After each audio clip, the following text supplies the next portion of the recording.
lens refresh, new areas.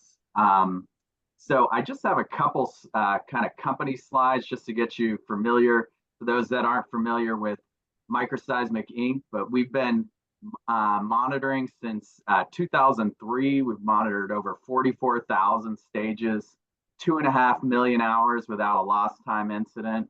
We're active all over the world, every major shale play. We've put out our first surface array in 2005, first downhole job in 2006, and buried array in 2008. We're active in induced seismicity monitoring, carbon capture, utilization and storage, and in geothermal. And we're also, like Jon said, active in listening for karst activity, mainly in Florida, but we're expanding. We have 46 patents and 17 trademarks. And the types of monitoring that we do is primarily from the surface. So we lay out either a frac star or a buried array. The frac star is meant for more of a temporary job, maybe just a few wells, but we can cover, as many as 2 or 3 pads underneath that surface array. And that's a flexible array that can just be laid out and picked up when we're done. For more life of field monitoring, we put out a buried array. We don't put nearly as many sensors out there because we drill them down a shallow borehole about 300 feet deep. This allows us to have a less noise that's coming from the surface, so we don't have to put out as many sensors. And this is meant as a permanent installation, and it's great for real-time monitoring, especially because once you've calibrated part of the array, you can continue to use that array and that calibration for when you go to new wells and just turn the array on and we can be up and running. We're also using DAS or fiber optic cable to put downhole and use our DAS interrogator. We've partnered with Terra 15. Our interrogator is specifically designed for mid and high frequencies, so we can really get highly accurate microseismic data and high frequency data with that interrogator. And just to give you a little bit of a background, we've always evolving our technology. Initially, we started out, we're just delivering the dots in the box, so to speak, the hypocenters, the XYZ date time of the hypocenters as they occur. And then in our processing, we realized that when the rock is breaking and that signal goes up to the surface, part of the array sees kind of a first motion going up, whereas part of the array will experience first motion going down because of how that rock is breaking and how the signal is going up to the surface. And that leaves a footprint on our array, which we can decompose into a full moment tensor. And we get these beach balls that are telling us exactly how the rock is breaking and strike, dip, and also the rake telling us the orientation of that fracture plane as it's moving with respect to the hanging wall. And then when we look at our fractures, we can create a discrete fracture network using the magnitude of the event as well as the shear modulus downhole at that location. So we take that from a well log. So we take the seismic moment, the shear modulus of the rock, and we can back out the area of the slip plane. And then an important step that we do is we calibrate our fracture model so that at the end of the whole game, our fracture model is equal to the total injected slurry volume minus leak off into the formation. And that leak off can be determined from a DFIT test or some sort of leak off test, mini frac. And then we can inject proppant on a stage by stage basis into that fracture network to try to understand how the proppant's located.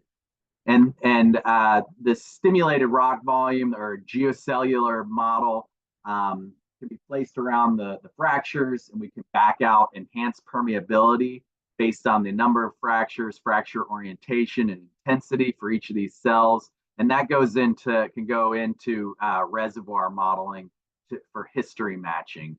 And we can take all those focal mechanisms and invert for stress to get relative magnitudes of sigma 1, 2, and 3, as well as their orientations. And these focal mechanisms can also give us information about stress shadow effects. As you inject from one stage and then move to the next, we see these stress shadows persist, and they're time dependent, and we can monitor how long those stress shadows take to go back to virgin reservoir stress. And we're doing all this in real time. And real time has become a big part of what we do. It's become really valuable to our clients. So this talk is going to be focused in 3 sections. We're going to look at frac-driven interactions, specifically stress shadow effects and faults. Then we're going to get into refracts.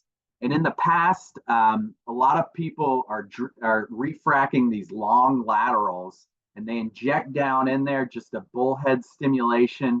And what our monitoring results have shown is that the microseismic activity is limited to only the first third of the well, or just the third heel side of the well. So the fluid goes down, starts to create a fracture in the heel side, because that's where the pressure is the highest.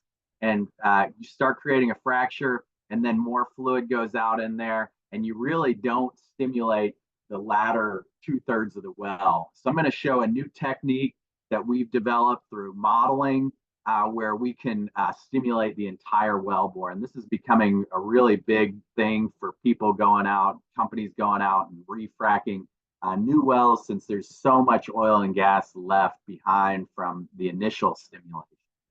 And then we're going to also look at new areas. What happens when you go to a step out or a new play? Can you use microseismic monitoring, especially in real time, to help make changes on the fly, and I'm going to show also effectiveness of diverter. So we'll jump right into frac-driven interactions. These are interactions you get in between wells primarily, and just, anything that can happen if you have offset depleted wells. We have all sorts of different interactions that happen. So just to give you kind of an example, if we look at these cross-section of 2 wells, you treat the lower well, you create a number of fractures, and then you go ahead and stimulate your upper well, and you get a number of other fractures. Well, where you have these overlapping fractures, this is where you have compounding pore pressures between the 2 treatments, and you end up with stresses that are rotating due to these compounding pore pressures and the stress shadowing effects.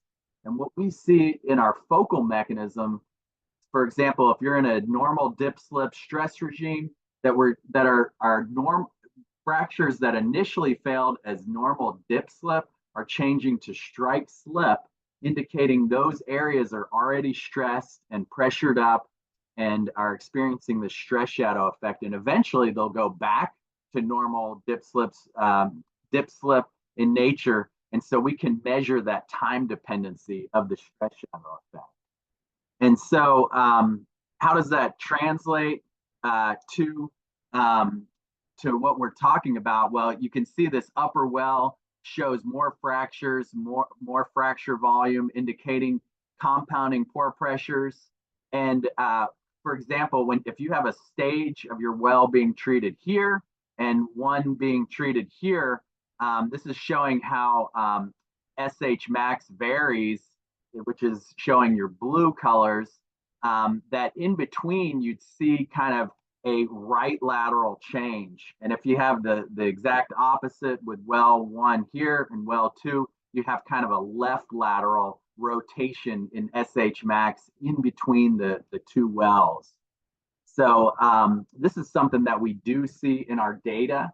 And what ends up happening is when you have your original virgin stress state, this shows phi, which is showing a phi of about 0.5, which is showing you that your horizontal stress anisotropy is intermediate, or your distance between sigma 2 and sigma 3 divided by your total differential stress is 0.5, that when you have stress shadow impacts, this is showing what happens when you inject into a fracture, that it increases your minimum horizontal stress more than your maximum horizontal stress and more than your vertical stress. And so what it does is it changes that stress, and in effect, it's reducing your horizontal stress anisotropy. So your new altered stress state is, see if I can get rid of this, is a reduction in phi, showing what I've showed here. And that's exactly what we're seeing in real time. So one of the things I like to do is to take all stages that are treated. So this is showing microseismic events along a lateral. They're colored by the different stages that are being treated.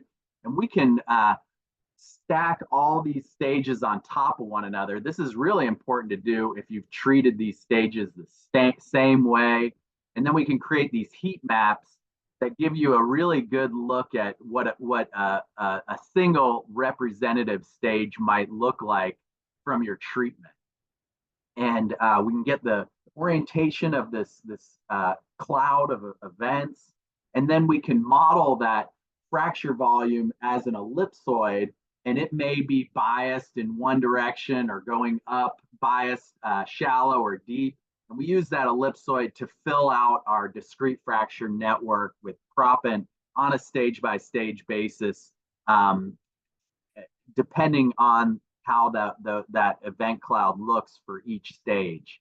And so when we stack all that data, we're in effect referencing it to stage center. So you see this horizontal distance from stage center and longitudinal distance from stage center. And then here would be your perforations. So this would be like a single stage, but we've laid all the data on top of one another. And in this case, we're, instead of just looking at maybe the events and their fracture volume, we're looking at the rate. And so in this case, the cool colors are showing your dip slip mechanisms. So this is showing where the rock is failing in the direction of the dip. Whereas when it turns red, that's when it's shifting and moving in the direction of the strike.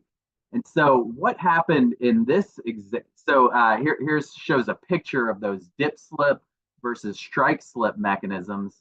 And I've got a box here spaced by your average wellbore spacing and your average stage spacing.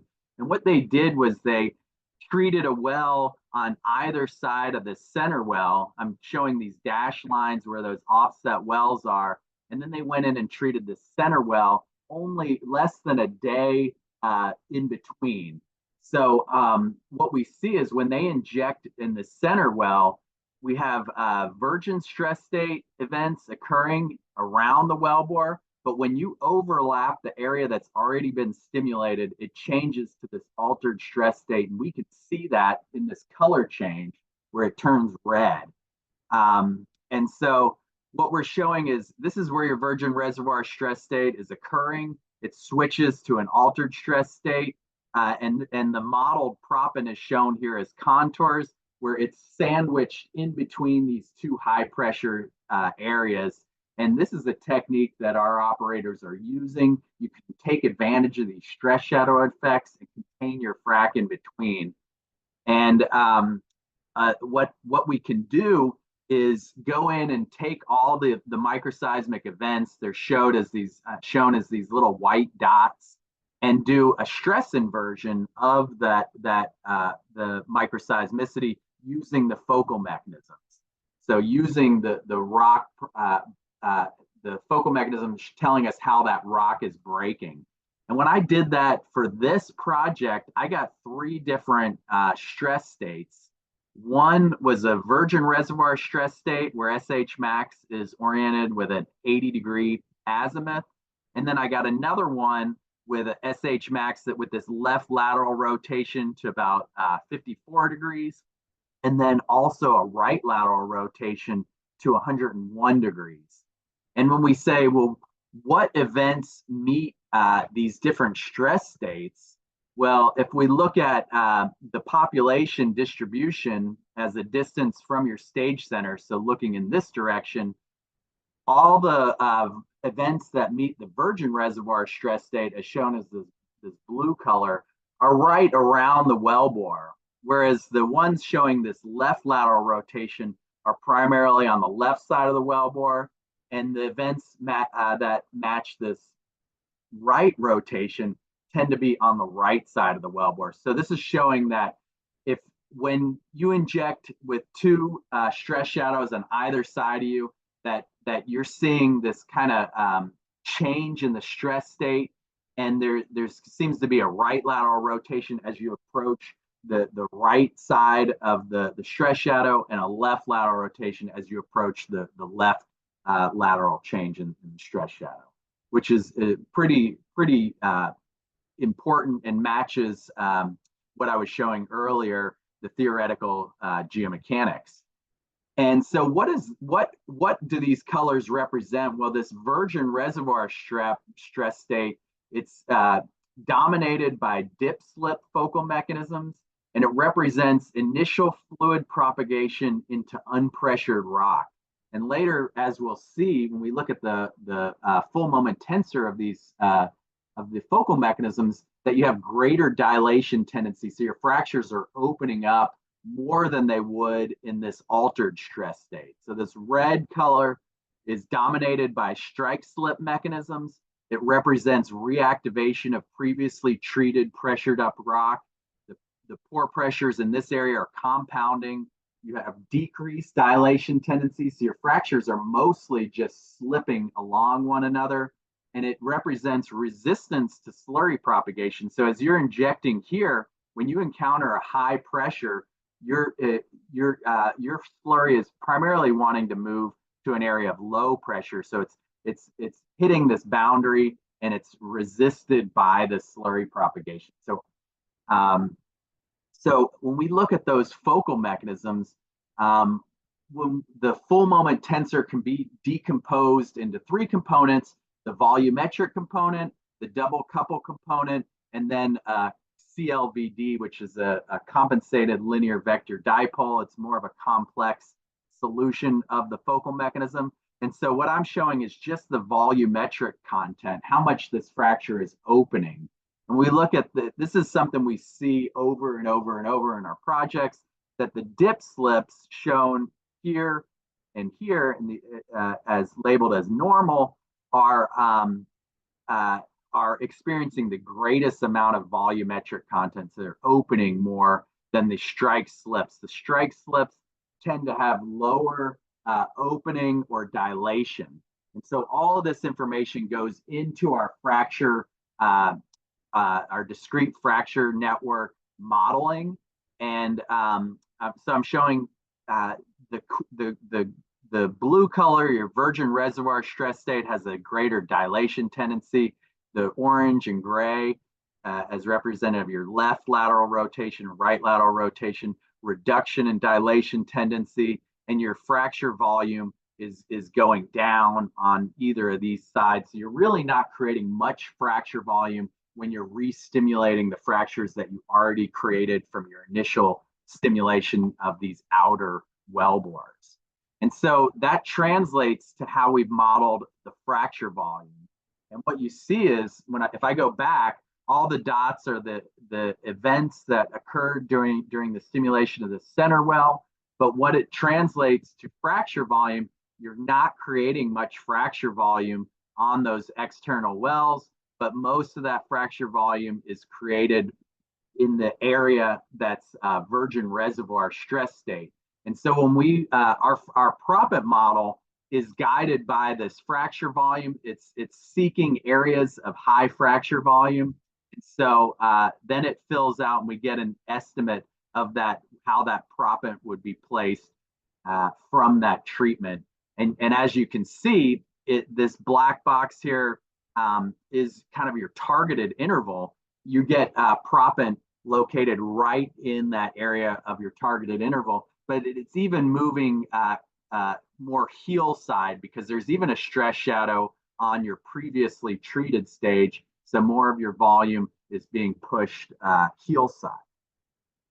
So one of the claims that I make is that your stress shadow impact is on your neighboring wells is time dependent on stage lag time. And so I define stage lag time as the time it takes to go from one stage that's being treated, maybe it's on an offset well, to the next stage treated on the next well. So the time it takes to go from one stage to the next is the stage lag time. And so I'm showing 3 different examples.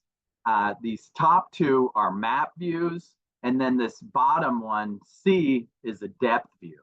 And so the first one is an isolated well, so you have no other stages treated in the area, so your stage lag time is 0.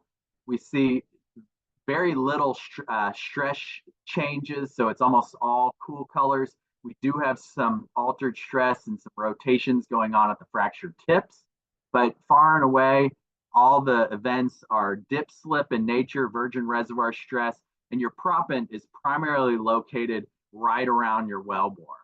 I already showed the case where you have rapid stage lag as like a zipper frac, and when you have rapid stage lag, you can, especially if they're right around one another, you can contain your fluid in between those stress shadows. What happens when you have long stage lag? So this is a cross-sectional view.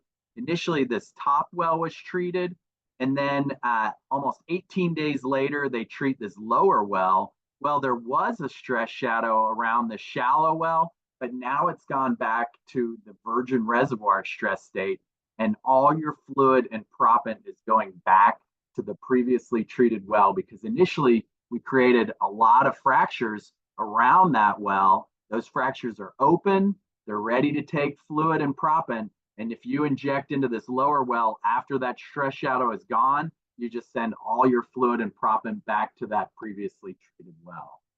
So this goes into how treatment order can be one of the cheapest and easiest changes you can make to get better wells and stimulate the well that you're intending to stimulate, rather than just sending all your fluid back to previously treated wells. So why is stress shadow effects, or wait, here we go. There's one more slide here.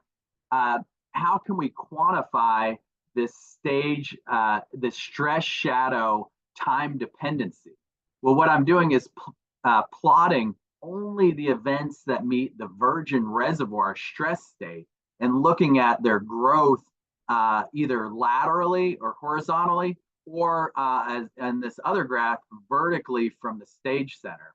And I'm looking as a function of the stage lag time. So when you have low stage lag time or treated in isolation or with other wells treated around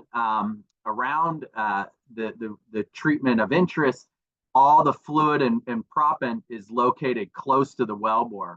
But in this case, and this is an example from the Permian that's highly fractured and has other depleted wells around it, it seems that the stress shadow effect is bleeding off around 7.5 days.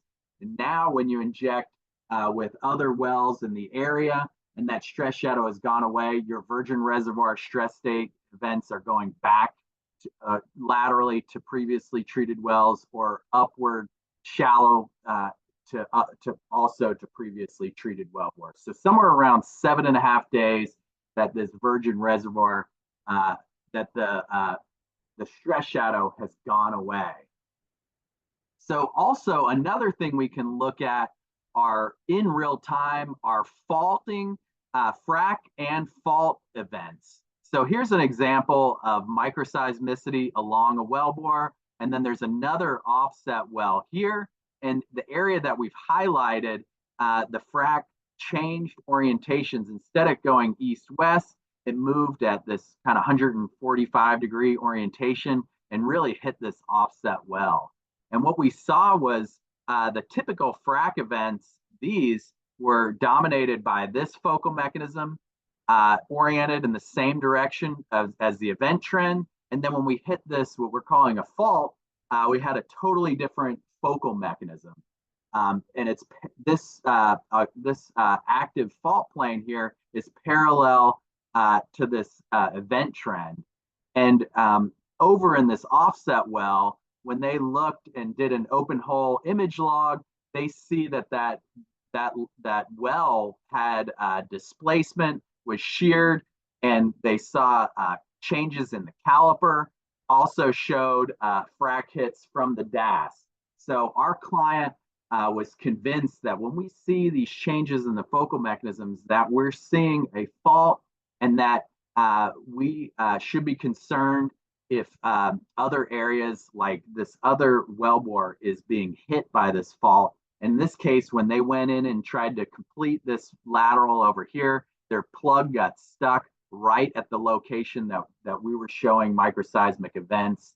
And so they know moving forward, we got to be really concerned when we see these different focal mechanisms, and when MSI is saying we're seeing what looks like a fault, that they are indeed reactivating faults.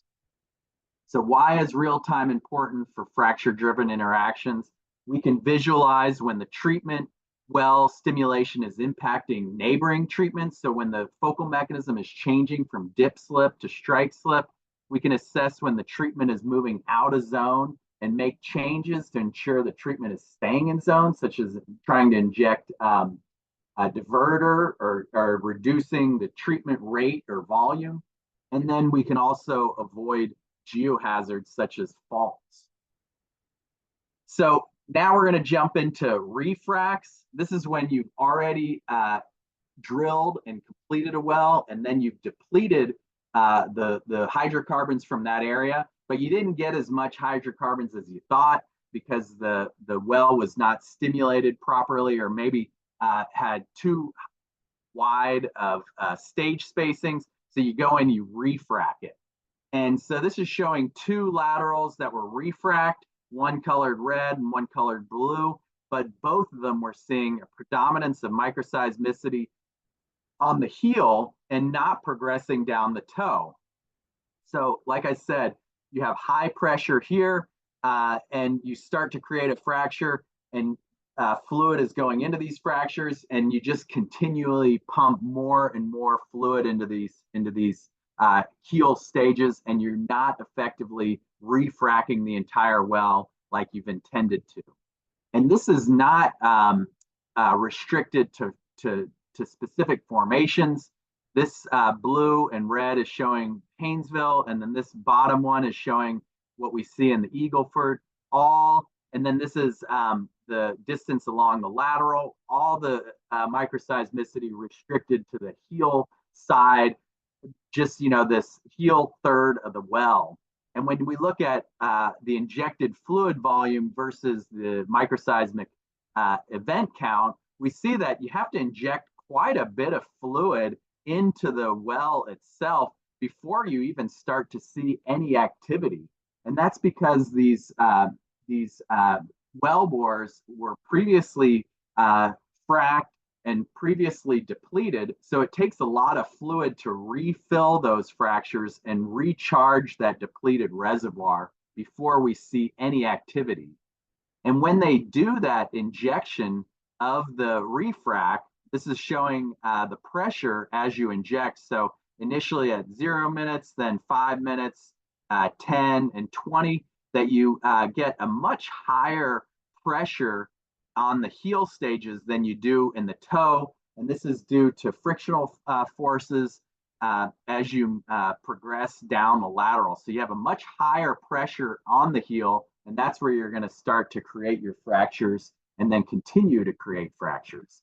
So, but what about diverter? Can you use diverter alone to get your fractures to propagate all the way down the wellbore? Well, this is looking at the stage of this open hole section treated with diverter throughout all these perforations, showing the different stages that were pumped with different diverter. But in this case, the diverter was not effective in progressing all the microseismicity all the way down the wellbore, because due to the diverter was not quite effective at doing the job that it was intended to do. So clearly there must be something else we can do. And through modeling, we have come up with this new technique where initially you inject a low pressure, low rate, long duration, large volume of fluid, and you keep your pressure below the fracture closure pressure. So you're intending to repressurize the entire, all of the fractures that along the lateral that were initially created from the initial stimulation, and keeping your fracture pressure below the reservoir fracture closure pressure so that you do not create fractures. So when we're monitoring, we do not see any microseismic events during the step one pressurization.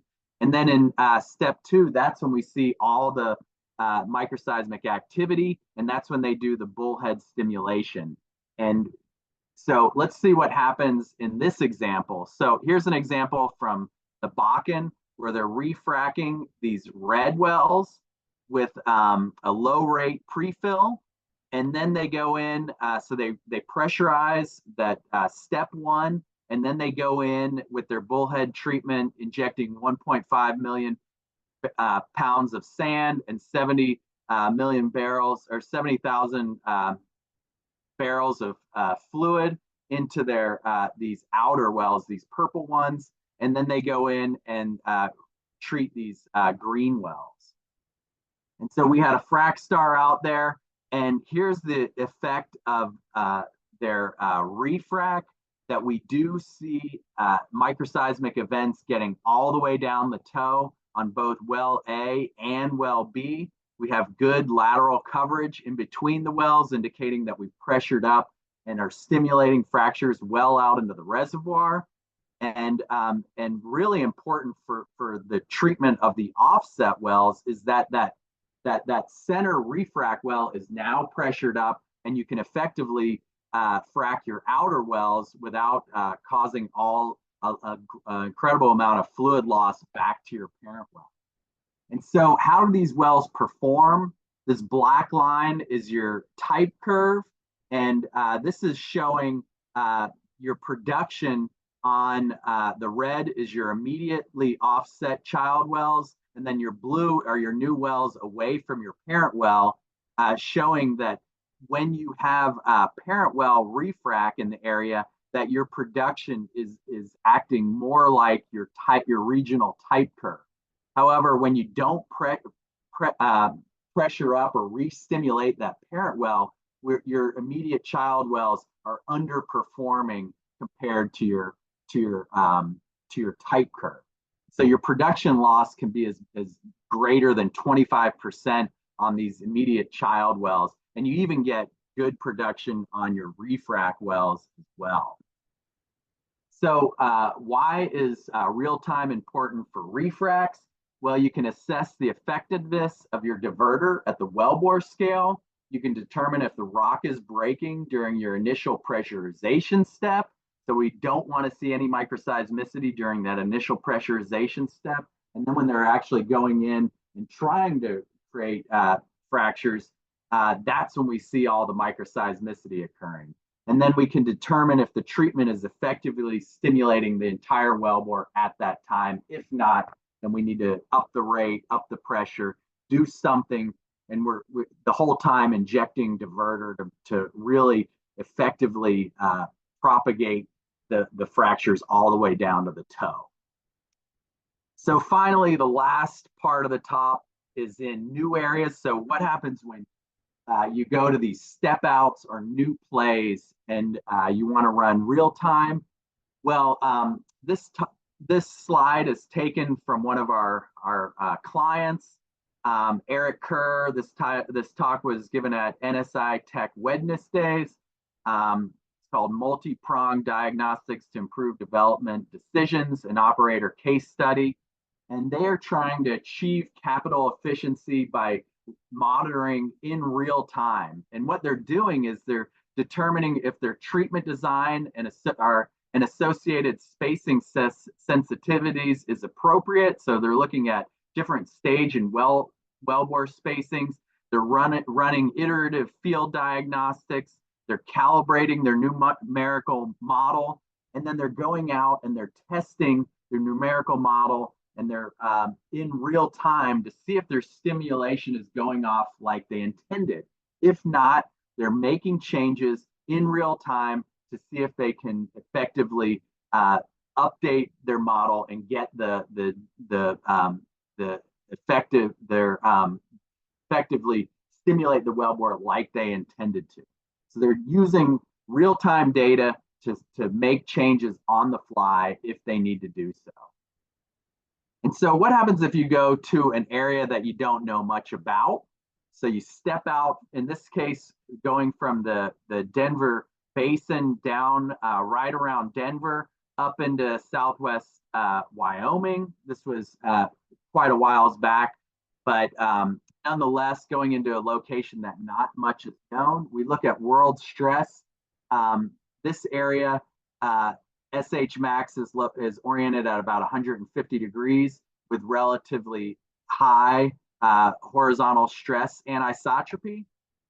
And this is the result that we get. This is taken from 3 wells treated, A, B, and C, up in this northern area, and then 5 wells treated in the southern area. They're both, the wells up here are targeting the Codell Formation, and then down here targeting both Codell and Niobrara.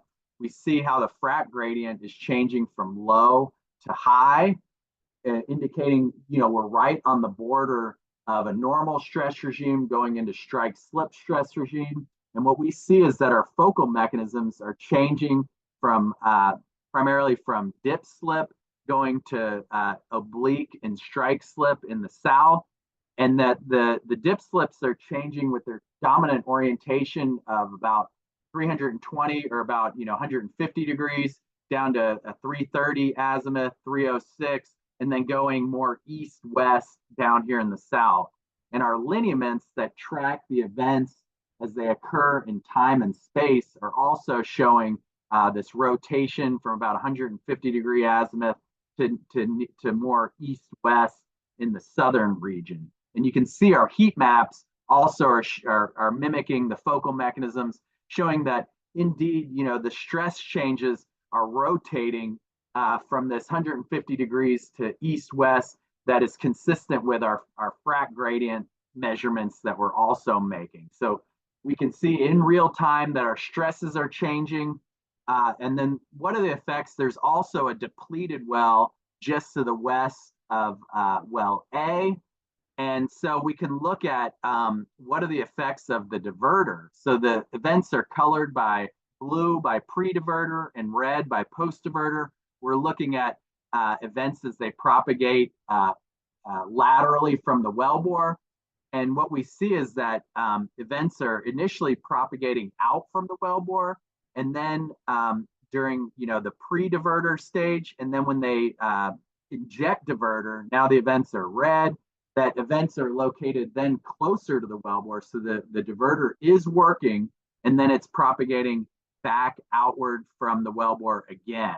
So you have 2 different populations that we really see in all the different wellbores, propagating outward, injecting diverter, and then the events are you're diverting off the frac from going far field and going back close to the wellbore and then repropagating out, and really avoiding sending a lot of fluid over to that depleted well. And so what about the prop fracture volume?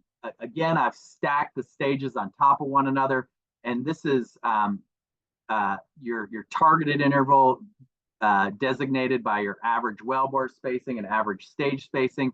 We see that the proppant is really going out of zone for the Codell wells in the north, but staying in zone for the Codell wells in the south. So perhaps we need more diverter or change the volume so that we're not getting out of zone in the north, but keep the volume the same as in the south as well. And then, but in the Niobrara wells, they were all performed in the south. and they're all staying in zone. So not much needs to be changed there.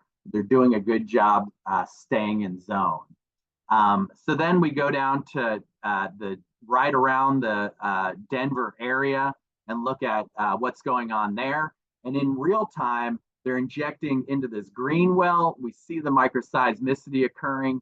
Initial stages monitored in real time show moderate frac coverage. So what did they do? They injected more fluid, brought in more proppant, and injected to see if they got a better lateral coverage while still staying in zone. And indeed, they did.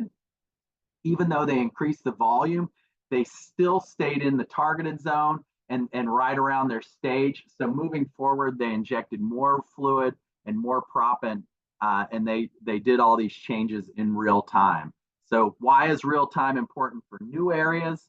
You can understand if the treatment's staying in zone, assess your effectiveness of your treatment, for example, your diverter, and you can adjust the injected volume and proppant mass accordingly and determine if frac hits are occurring on offset wells. So these are all different examples of how we can use real-time monitoring as well as post-processing and look back at the data, understand everything we can about the frac and how well it went off. So if you enjoyed this talk, maybe we can work together, and here's my contact information, or maybe you can recommend us to other people. And then my co-author, Charlie Stevens, here's his contact information. He's our VP of sales. So we'd love to hear from you guys and maybe work with you. Or if you have any questions, reach out to me. I'd be happy to answer. Well, thank you, Jon. That was outstanding. That was clear and informative. Thank you. We've only got one question so far. Okay. And that's for, well, now we have two. But the first question is, can you tell us a little bit about the sensitivity and the range of this technology? Sure. We're showing results from oil and gas wells. They're typically drilled to about 10,000 feet deep. So we can easily detect events down that deep. If we go any deeper, all we do is make our footprint of our array larger and more events or more stations of our geophones. So what we do is model the subsurface for any location and to determine if we can get an accuracy of our microseismic events down to about less than 50 feet. And 50 feet is typically the sensitivity or the uncertainty of the perforations, and that's really all we can get in terms of uncertainty, because we know the location of those perforations, that we hear them at the surface, but those tend to be really weak events. Our uncertainty goes down with our larger microseismic events down to less than 10 feet for larger events. And so we've done the accurate modeling to design our array appropriately, so we're getting magnitudes down to about -2 or even lower. Okay, thank you. So James's question, and I think some of the rest of us may have this similar question. Can you tell us a little bit more about what you found out about diverters, types, operational issues, etc., in terms of effectiveness? Yeah, so the diverter seems to be effective at the stage scale, where you're diverting off far field fractures and containing your fracture close to the wellbore. But in terms of trying to close off fractures and propagating them further down the wellbore, it doesn't seem to be as effective in doing that, because you just create these high pressures at that heel, and the fracs just go around the diverter and create new fractures. Only when you've really pressured up the whole formation in that low pre-fill environment can you then start to create fractures further down the toe. But they're still using diverter to get to help that scenario. So it is a bit more effective, but you need, if you're trying to propagate your fractures down an open hole like that, you really need this initial pre-fill. Can you say a little bit more? Are you familiar with the types of diverters that people are typically using, John? Oh, no, I am not Okay. really, haven't really looked at the different types of diverters. Okay, cool. Sorry. So then we'll move on to something that I'm sure you have looked at, and that is Colin Sayers is asking, well, is indicating first of all that the location is a function of the velocity model, and how do you determine this and include the effects of anisotropy?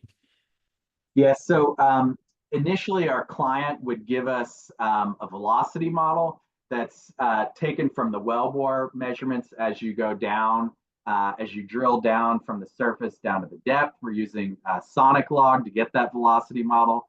We do incorporate anisotropy in our model. That's 3D changes with in the velocity.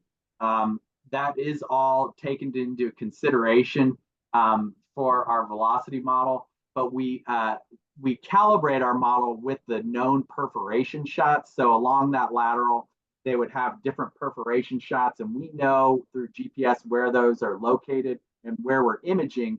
And so if the events are either located too shallow or too deep, then we have to speed up or slow down that velocity model so that our perforations align vertically in line with where those perforations are actually located. So that's how we use the velocity model and then calibrate.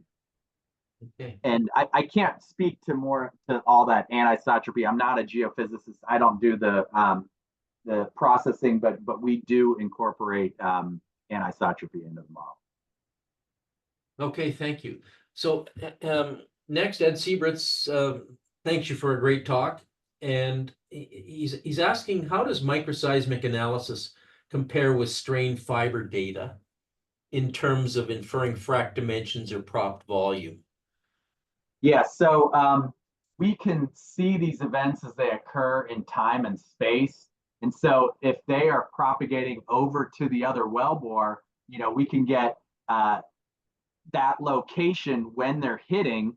It typically, the DAS typically sees, like I showed in that one figure, we see the DAS response at about the same time as the microseismic events. In the cases that we had offset DAS, we're seeing the DAS respond a little bit sooner than our microseismic response, indicating that maybe that the fracture is hitting and we don't, or you're seeing the compression of that fracture as it starts to hit, and then when we see it with the microseismicity, it's delayed maybe just 10 or 15 minutes. And maybe it's the fact that maybe we're just not seeing the smaller events, or they're below our detection threshold, but they tend to be at the same location and about the same timing. And microseismicity, when I show those stress changes, we're seeing the same thing on DAS, except for we're seeing it in 3 dimensions. And DAS may have a problem with coupling. So you may not see that time dependency of the stress shadow remaining as long as we see it. So the stress shadow effects tend to dissipate in DAS quicker than they do in the microseismic case. And it's primarily just due to the coupling of the DAS. The next question comes from Luke Frash, and Luke's sort of asking about cost benefit, and his question is, does incremental production justify the cost of running a microseismic survey? And if so, how many wells do you need to do that on? Yeah, I would say it's most beneficial when you treat like a whole pad or 1 or 2 pads together, especially if they're wine racked, because then you're getting information about your wellbore spacing, your stage spacing, and more importantly, the treatment order effects and how that those treatment order effects affect your stimulation. if you're losing a lot of fluid going back to other wellbores, you're not effectively stimulating those wellbores. And you do get a big bump in production when we see that the treatment goes off like intended. And then in terms of avoiding geohazards, we have clients that are just doing this in real time, because if you deform a well and you along that lateral, a lot of times we're seeing that deformation occurs at the heel. That's where you have the highest pressures. If you deform and shear off that wellbore in the heel, you can lose the whole wellbore, and that can be tens of millions of dollars lost. We've even seen people lose the whole pad of wells. So you can lose a lot of money in doing so. And moving forward, you're just getting your wellbore spacing down much better, so you're pulling out as much hydrocarbons as you can. I think it's absolutely worth it. And then you can move forward and try to, with the lessons you've learned. So the next question, and I'll just read it. Focal mechanism can characterize the regime of shear reactivation of pre-existing fractures. So pre-existing. Can you compare this with hydraulic tensile fractures? And is there any relationship to fluid volume and proppant mass? Yeah, there definitely is a relation between fluid volume or fracture volume, and then your injected fluid volume and proppant mass. We tend to have a pretty good correlation between the two, and I usually generate that for the clients because we can get that on stage by stage basis. In terms of comparing it to the hydraulic fracture, theoretically, if a fracture is just purely dilating, that maybe we would have a hard time seeing that because we need some shear volume or some shearing component of the fracture to generate enough noise to hear it.